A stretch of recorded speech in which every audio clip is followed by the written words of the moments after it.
बला आखिर ओमी बट और ज़ैनब राजा तमाशा सीजन 4 से एलिमिनेट हो गए।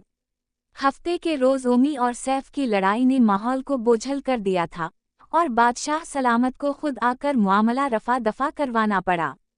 बकौल ज़ैनब के, इस सारी सूरत हाल में अलविदा करने के तासुरात और कलमात वो कैफियत ना बना सके जो बिछड़ते हुए साथियों को मौजूद दोस्त देते और कहते हैं। जो लोग तमाशा सीजन देखते हैं वो जानते हैं कि सीजन शुरू होने पर इब्तिदाई हफ्तों में लड़ाइयाँ और झगड़े होना फितरी हैं।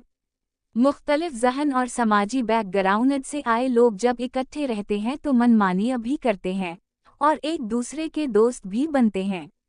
बकौल ज़ैनब के आम जिंदगी में लोग ऐसे नहीं लड़ते और ना आपस में उलझते हैं।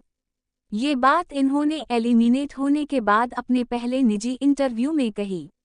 इन्होंने मजीद बताया, मगर वहाँ कुछ अपना आप मनवाने का माहौल ही ऐसा होता है कि ऐसा करना पड़ता है। दरअसल खुद को इन रखने और उजागर रखने के लिए ज़रूरी होता है कि शरका अपनी शख्सियत की हिफाजत करें और ख़ुद को दूसरों के हाथों तमाशा होने से बचाएं। अब सवाल पैदा होता है कि ओमी बट और ज़ैनब राजा क्यों एलिमिनेट हुए। पिछले 1-1.5 हफ्ते से रह जाने वाले शरका में ओमी बट इजाफी महसूस होने लगा था, या यूं कहिए कि बच जाने वाले शरका ने बाहमी तौर पर एक दूसरे को एडजस्ट कर लिया था और ओमी को वो जगह नहीं मिल रही थी जहां वो बच जाने वालों में जगह बना पाता।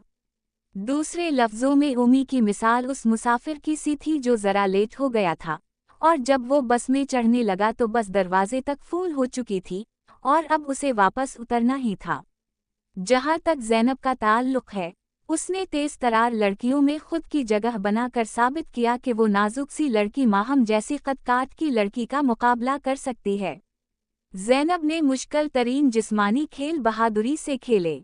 न सिर्फ ये बल्कि सैफ के चिड़चिड़े रवैये का भी उम्दगी से मुकाबला किया। वो बस में चढ़ने में ओमी की तरह लेट नहीं हुई और न ही वो एक तरतीब से बाहर हुई थी।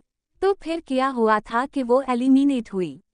लगता यह है कि ज़ैनब के पास खेलने को पते नहीं बचे थे या अब उसे खुद को मनवाने के लिए ज़्यादा जोर लगाना पड़ रहा था, यानी अब उसे खुद को इन करने के लिए कुछ इजाफी करना पड़ रहा था जो कि खुद इजाफी महसूस हो रहा था।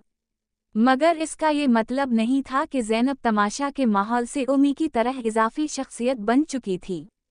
बहरहाल ओमी बट और ज़ैनब राजा दोनों अपनी अपनी जगह बेहतरीन खेले। बकौल ज़ैनब के, उसे 8 हफ्ते तक तमाशा में रहने की उम्मीद नहीं थी। जहां तक अवाम के वोटिंग का ताल्लुक़ है, ये भीड़ चाल भी है, रविश में बहना भी है और हर चमकदार चीज़ को सोना समझना भी है। देखते हैं फिनाले में क्या होता है।